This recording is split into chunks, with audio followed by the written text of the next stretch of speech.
Aquí sí se puede hablar de contingente por la importancia de muchos de los cargos que a veces no son propiamente los de mayor publicidad, estelaridad mediática, pero que son absolutamente claves dentro de la política pública que estamos implementando a partir del programa de gobierno votado. Y esa importancia estratégica es la que puede permitir o no incluso el desenvolvimiento de muchas tareas muy concretas que nos hemos propuesto. Parte de la comunidad de inteligencia que tiene que desplegar la prioridad de su accionar, como lo dije ayer, frente al lavado de activos y frente a la corrupción, muchas veces van juntas, es la misma palabra. Para poder lavar activos en Colombia, en gran proporción se necesita de la corrupción pública. Es a partir de esa simbiosis entre lavado de activos y corrupción, tema poco analizado, que por ejemplo entra la mayor parte del contrabando al país, de confecciones, zapatos y otros, casi que bajo la vigilancia estatal, no para detenerla, sino para que continúe su camino. Muchas de las circunstancias que vemos a diario de luchas en territorios con armas, muertos, confrontaciones por el territorio alrededor de una serie de negocios ilícitos, la cocaína y el oro, fundamentalmente, entre varios, al final tienen como una especie de almendrón, de eje central, de columna vertebral, y es que ese tipo de circunstancias de economías ilícitas necesita volverse dinero, la economía política diría realizarse,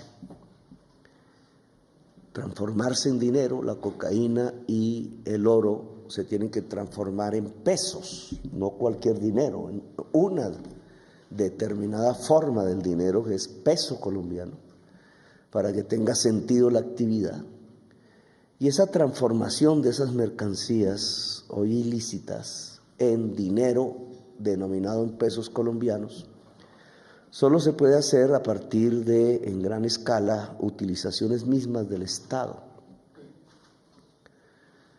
Y esta economía política del narcotráfico ha sido poco perseguida en el país.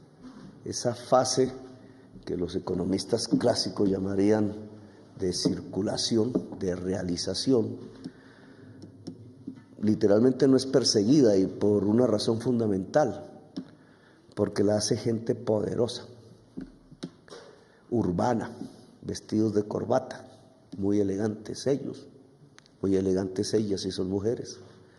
No son propiamente los que vemos en las fotos en la televisión, de camuflados y con fusiles y con rostros campesinos, muchas veces afros, a veces indígenas, dados de baja, como decían antes, o capturados todos los días bajo diversos alias, y que ante la opinión pública se van configurando como si fueran el verdadero eje del narcotráfico.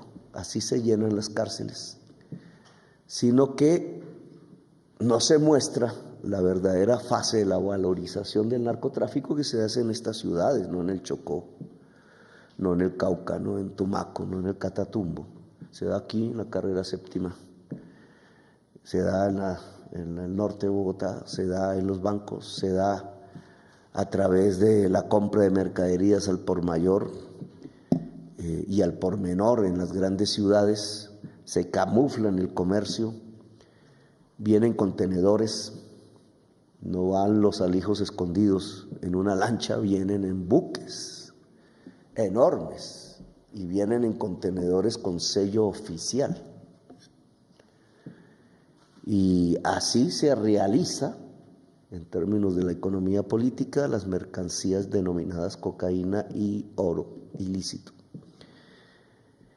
Y van a parar a los verdaderos dueños del narcotráfico. Entonces, perseguir allí el narcotráfico es mucho más eficaz si quisiéramos hacer la paz. Obviamente puede el vecino caer, no es el campesino el que recibe la fumigación, es el poderoso el que puede terminar en la cárcel. Y por eso en estos gobiernos se ha prestado, digamos, para darle más peso a bombardear al campesino que a acoger al poderoso, que realmente vuelve dinero lo que en un inicio es la cocaína y el oro ilícito. Descubrir eso es una actividad que no implica un ejército en realidad, no implica una armada, implica inteligencia cerebral, no fusiles. Esa inteligencia puede estar en la fuerza pública, pero también en otros organismos, y aquí hay varios de ellos que van a tener que asumir esa tarea de inteligencia con otro tipo de organismos, de tal manera que ahí se cifra buena parte de una lucha contra el narcotráfico más eficaz, y yo llamaría más eficaz en términos de poder conseguir la paz. La eficacia de esa lucha es conseguir la paz. Aquí también se va a configurar la posibilidad de que los bienes en extinción de dominio de los narcotraficantes, en su doble faceta, los ya extinguidos y en los procesos de extinción, pasen a la economía popular. Ahora sí va a haber argumentos en contra. Cuando pasaban a los amigos de los senadores, no había argumentos en contra. Cuando pasaban a los senadores mismos, no había argumentos en contra.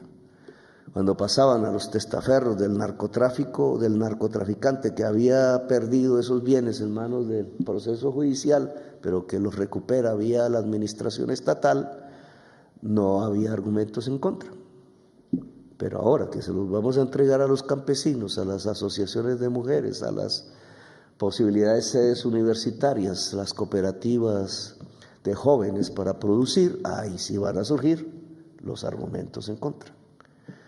Y aquí voy a necesitar de mucha valentía, porque se trata que cerca de 22 billones de pesos pasen a la economía popular en forma de arriendo. Se inventaron algo precisamente para dificultar este proceso, y es que en forma de arriendo la gente que arrienda no puede hacer inversiones. Un surco sería una inversión para sembrar papa. Y por allí, como es tradicional en Colombia, se podrían sacar las excusas jurídicas para que esa tierra, que de otra manera sí podría estar en manos de anillos de corrupción, no pase el campesinado. Como mi experiencia en Bogotá Humana me lo enseñó, hay que ponerle el pecho a la brisa y hay que lograr que los bienes conseguidos ilícitamente pasen a la gente del pueblo colombiano. No es cualquier cantidad, son 22 billones de pesos más o menos valorados. Ahí está el inicio en estos 3 meses de la reforma agraria. No está la reforma agraria porque al cabo de estos 3 meses ya no debe haber más bienes en la SAE que no estén en manos del campesinado, usufructuándolo para la producción. Y la reforma agraria es mucho más amplia. Tiene que ver con 6 millones de hectáreas. Ahí los predios rurales que estén en zonas de emergencia climática, y cada vez las vamos a ver más y más, porque ya comenzó, se acabó la tregua. Esa tregua solo fue para que pudiéramos posesionarnos. Pero ahora sí viene la verdad de la verdad. En todo el país, entonces muchos de esos lotes cercanos a esas zonas deben ser ya opciones de mitigación del riesgo a partir de reubicación permanente de las personas que hoy están en riesgo climático en el mundo rural. Hay una serie de predios que ya pueden ser sedes universitarias si diseñamos las sedes, etcétera. Entonces, un tema como estos está aquí en la posesión de los nuevos funcionarios. No es nada, digamos, no es nada nuevo decir que mucha de esta opción en donde una mercancía ilícita como la cocaína y el oro se transforma en dinero para volverse otras mercancías lícitas como predios, que tiene que ver con lo que estamos hablando, pues pasa a través de las notarías. Y entonces aquí estamos nombrando a la persona que debe vigilar en las notarías que esto nunca más vuelva a suceder. Aquí también se está posicionando las personas que van a preparar la generación de cuadros, que va a integrar cuadros, me refiero a personas con capacidades altas, discúlpenme en el lenguaje, los cuadros del Estado colombiano. No son los cuadros que colgamos, son las personas que se preparan para dirigir una actividad de manera integral, es decir, que no solamente sepan de temas específicos, sino de los mismos contextos en que los debates de la acción pública se están haciendo en todo el mundo. La ESAP, y yo soy estudiante de la ESAP, fui estudiante de la ESAP, me especialicé ahí y nunca cogí el grado de administración pública, le enseñaba a uno lo que aprendí después en la práctica, no sabía qué es tal ley, qué dice tal ley, cuál es el número de la ley, etcétera. Cómo funciona la Constitución, etcétera, cómo funciona el Estado a través de una serie de normas. Pero el funcionario público tiene que estar en la capacidad de no simplemente ser un repetidor de la norma o de ajustar determinada actividad administrativa a las normas preexistentes, como dice Weber, sino que tiene que tener la capacidad, le dicen, holística, de comprender qué es lo que pasa en el mundo, para ver si esa acción pública que está tratando de adaptar a una norma preexistente realmente es pertinente y es eficaz.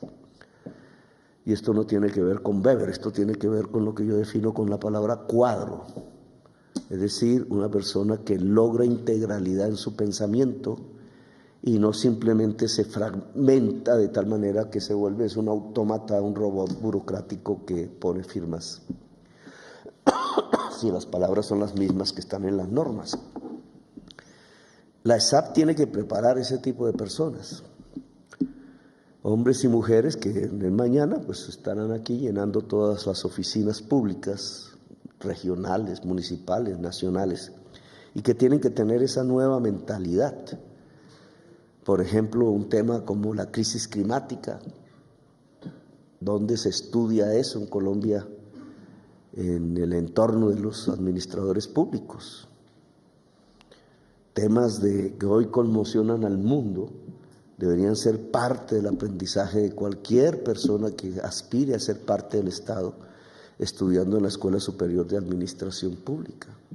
Es decir, la Escuela de Administración Pública tiene que ser superior. Al estilo francés, allí tiene que educarse una élite administrativa con profundos principios democráticos y holísticos. No simplemente robots, autómatas que repiten leyes y que en general cuando vienen aquí la definición de políticas públicas terminan diciendo no, porque no entienden lo que está pasando en el mundo. Bueno, y la transparencia ni qué hablar, y la necesidad de comunicar ni qué decir. A mí siempre me dicen que soy mal comunicador, pero aquí llegamos. Ahora hay que comunicar bien lo que queremos, ¿cierto? Esa es la responsabilidad también en este equipo, de personas en este equipo que se posesionan. Vamos a poner ejemplos. Ayer dije, Bogotá es la capital menos violenta de Colombia. ¿Verdad o mentira? Hoy los comentarios mediáticos no es si es verdad o es mentira, sino que cómo se me ocurrió decir eso. Bueno, Bogotá es la capital menos violenta de Colombia. ¿Por qué? Porque se mide por tasa de homicidios, la violencia. Y Bogotá tiene la tasa de homicidios más baja de todas las capitales de Colombia. Que es que eso choca con la visión que estamos generando, en donde lo que aparece son muertos y muertos y muertos. ¿Petro está diciendo que no hay muertos? No, yo nunca he dicho que no hay muertos. No he dicho que no haya homicidios, he dicho que es la tasa más baja de todas las capitales de Colombia. Claro, choca con una intención, una matriz de opinión, mostrar que el país está cayendo en una violencia y que el gobierno no tiene forma de controlarla.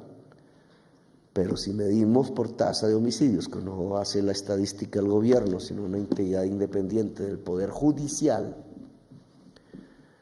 pues entonces lo que tenemos es que las tasas de homicidio están bajando y que la ciudad de Bogotá ha alcanzado un punto en donde está a esto de salir del estándar internacional que califica si las ciudades son violentas o no violentas, que es el famoso 10 homicidios por cada 100.000 habitantes. Bogotá está en 12, quizás llegue a 11 a final de este año, ya veremos. Es decir, está esto.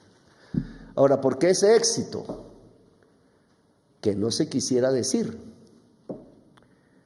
Ese éxito es porque la ciudad lleva 30 años invirtiendo su presupuesto en educación pública, en inclusión social, en gastar en los más pobres. Año tras año, 30 años seguidos. Y como nos habían acostumbrado que la seguridad se alcanza disparando metralletas y haciendo cárceles, entonces nos parece un exabrupto que un presidente diga que Bogotá ha alcanzado la cifra más baja de violencia de su historia desde el 93 a la fecha y que es la ciudad menos violenta de las capitales del país, sin hacer una cárcel, sin aumentar el pie de fuerza, simplemente invirtiendo en educación pública y en los pobres. Es otro modelo de seguridad. Algunos otros quisieran que el modelo de seguridad siguiera consistiendo en disparar y disparar y disparar. Aquí lo que hemos hecho es educar y educar y educar. Los resultados saltan a la vista. Bogotá está a punto de bajar de 10 asesinatos por 100.000 habitantes, 9 veces menos que los que sucedía en 1993 y a portas de ser considerada una ciudad pacífica, oigan eso, la capital de Colombia. Entonces, esa comunicación, poderla expresar, poder que la opinión pública logre saber esas cosas, lo bueno y lo malo, porque esto no es el paraíso, pero que las cosas, digamos, importantes y positivas también aparezcan, que el debate aparezca, que también el contraargumento aparezca, que la gente tenga los elementos para decir vamos mal, vamos bien, vamos por ahí o vamos por allá, puedan llegar a la sociedad. Y entonces aquí queda también nombrado el responsable de esa gestión. Subsidio familiar, las cajas, la familia. Y esto ya es un tema que tiene que ver con el sistema de cuidado, donde varias organizaciones institucionales, porque no se ha creado un sistema del cuidado en la nación, sino que hay entidades haciendo por allá, dispersas unas y otras, unas más poderosas que otras, actividades que tienen que ver con el cuidado, sin construir un sistema que nos permita ser más eficaces en cuidar lo vulnerable, los niños, las niñas, los bebés, las bebés, los viejos, la mujer en estado de embarazo, los núcleos de población perseguidas por razones étnicas o sexuales, etc. El machismo que golpea a la mujer una y otra vez todos los días y en todas las partes de la sociedad, rica, pobre, estatal, no estatal. La necesidad de crear un sistema de cuidado es fundamental, entonces parte de eso aquí en esa superintendencia tiene que ver con este asunto que hay que coadyuvar y habrá que hacer una reunión, la primera, del sistema de cuidado de la nación, que ya estamos ya completando prácticamente el nombramiento de todas las entidades que tienen que ver con ese aspecto. Bueno, entonces, buen viento y buena mar. Gracias, muy amables.